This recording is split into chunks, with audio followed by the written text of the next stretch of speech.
Boa noite. Hoje é dia 5 de janeiro e vamos para o nosso devocional da noite. Mas antes, vamos começar com a nossa oração. Pai querido Jesus, que o Senhor esteja conosco do começo ao fim da leitura desse devocional. Que o Senhor coloque em minha boca, Espírito Santo, qualquer palavra para a explicação dessa leitura. Que o Senhor traga para essa live todas as pessoas que precisam ouvir a sua palavra, que se encontra em Gênesis 1:4. Agradeço por estar conosco nessa noite, Senhor. Então vamos lá, vamos ler novamente. Você esteve na live de ontem e também na live de domingo de ontem e do devocional da manhã.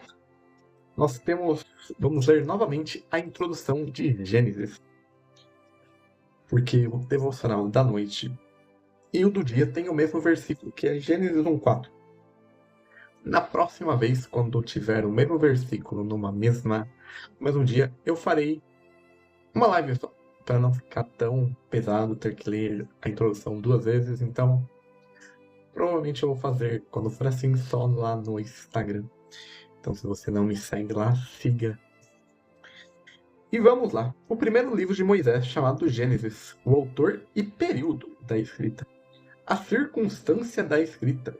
Desde os tempos pré-cristãos, a autoria da Torá, os primeiros 5 livros da Bíblia, tem sido atribuída a Moisés, um líder israelita enormemente influente do segundo milênio antes de Cristo, com um passado egípcio aristocrático. Moisés ele foi criado como príncipe do Egito. Até a animação muito conhecida. Embora Gênesis seja tecnicamente anônimo, o Antigo e o Novo Testamento unanimamente reconhecem Moisés como o autor da Torá.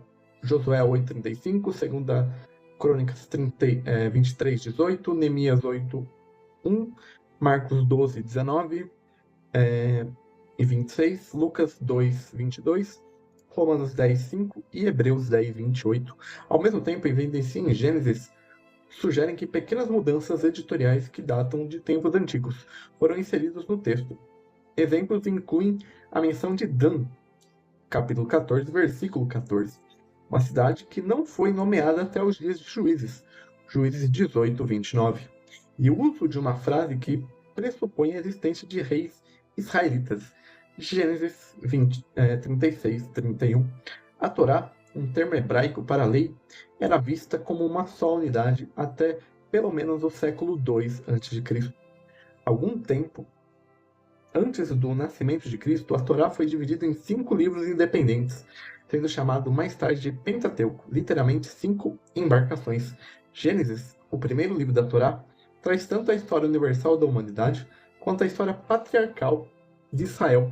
A primeira seção, do capítulo 1 ao capítulo 11, traz uma história comumente chamada de história primitiva, mostrando como toda a humanidade é descendente de apenas um casal, Adão e Eva, e se tornou pecadora, que é descrito em Gênesis 3. A segunda seção, do capítulo 12 ao 50, é uma história mais específica, comumente conhecida como a história patriarcal, e concentra-se no pacto que Deus fez com Abraão e seus descendentes Isaac, Jacó e seus 12 filhos.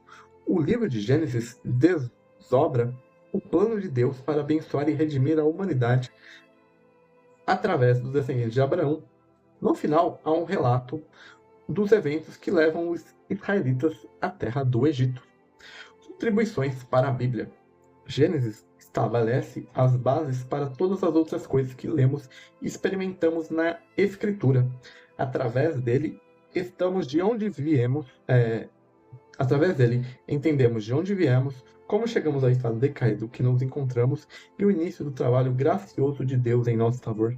Gênesis revela o propósito original de Deus para a humanidade. O primeiro livro da Bíblia fornece o fundamento a partir do qual entendemos o pacto de Deus com Israel, que foi estabelecido como a entrega da lei para a comunidade israelita, as histórias da origem da humanidade, do pecado e do relacionamento de pacto com Deus os ajudam a entender por que ele nos deu a lei. estrutura. Gênesis é principalmente uma narrativa. De ponto de vista narrativo, Deus é o único verdadeiro herói da Bíblia, e este livro tem o privilégio distinto de apresentá-lo. Deus é o primeiro sujeito de um verbo no livro e é mencionado com mais frequência do que qualquer outro personagem na Bíblia. O conteúdo dos primeiros 11 capítulos é distinto do conteúdo patriarcal nos capítulos 12 ao 50. O principal elemento de coesão textual é a frase "Estas são as gerações de". A frase é mais ampla em significado do que um simples registro de gerações. Refere-se, antes de mais nada, a um registro narrativo, isto é, uma prática comum nos escritos orientais. Essa frase também serve como uma ligação entre a pessoa principal da narrativa anterior e a pessoa mencionada no texto seguinte. Gênesis poderia ser descrito como uma genealogia histórica que une a criação e a história humana em um contínuo. Spurgeon em Gênesis. No princípio. Quando esse princípio ocorreu, não conseguimos precisar. Pode ter sido longas eras antes de Deus preparar este mundo para a moradia do homem, mas o mundo não é autoexistente. Foi criado por Deus, surgiu de vontade da palavra do Criador onisciente. Quando ele começou a colocar este mundo em ordem, o mundo estava envolto pela escuridão. Estava reduzido ao que chamamos de, por falta de um termo melhor, caos. Essa é exatamente a condição de toda a alma humana quando Deus começa a trabalhar nela por sua graça. Ela é sem forma e vazia de todas as coisas boas. Então, essa é a leitura da introdução da Bíblia de Estudos Spurgeon do livro de Gênesis. Agora vamos para o nosso devocional da noite. E viu Deus que a luz era boa. Gênesis 1:4. Esta manhã, se você não assistiu o devocional da manhã, ele está disponível no YouTube. É o vídeo anterior a este. Esta manhã percebemos a bondade da luz e que o Senhor a separou das trevas. Agora, observe o olhar especial que o Senhor tem para a luz. E viu Deus que a luz era boa. Ele a olhou com complacência e observou com prazer. Viu que era boa. Se o Senhor lhe deu a luz, querido leitor, ele olha para essa luz com interesse peculiar. Não apenas porque é especial para ele para ser a sua obra, mas porque ela é como o próprio Senhor, pois ele é luz. Agradável é o cristão saber que o olhar de Deus é, portanto, observador terno desta obra de graça que ele começou. O Senhor nunca perde de vista o tesouro que ele mesmo colocou em nossos vasos terrenos. Às vezes não podemos ver a luz, mas Deus sempre a vê. E isso é muito melhor do que nos a vermos. É melhor que o juiz. Veja a minha inocência do que achar a que vejo. Para mim é muito confortável saber que pertenço ao povo de Deus. Mas independente de eu saber disso ou não, se o Senhor o sabe, ainda estou seguro. Este é o fundamento. O Senhor conhece os que lhe pertencem. Você pode estar suspirando e gemendo por causa do pecado inato e lamentando por suas trevas. No entanto, o Senhor vê luz em seu coração, porque ele a colocou ali. E toda nebulosa e melancolia de sua alma não podem esconder sua luz de seu gracioso olhar. Não pode estar em profundo desânimo ou mesmo em desespero, mas sua alma tiver algum anseio por Cristo, e se você estiver buscando descansar em sua obra consumada, Deus vê a luz. Ele não apenas a vê, mas também a preserva em você. Eu, o Senhor, a vigio. Este pensamento é precioso para aqueles que, após ansiosamente cuidar e guardar para si, sentem sua própria impotência para fazê-lo. Dessa maneira, a luz preservada por sua glória, por sua graça, ela um dia desenvolverá em esplendor do meio-dia e na plenitude da glória.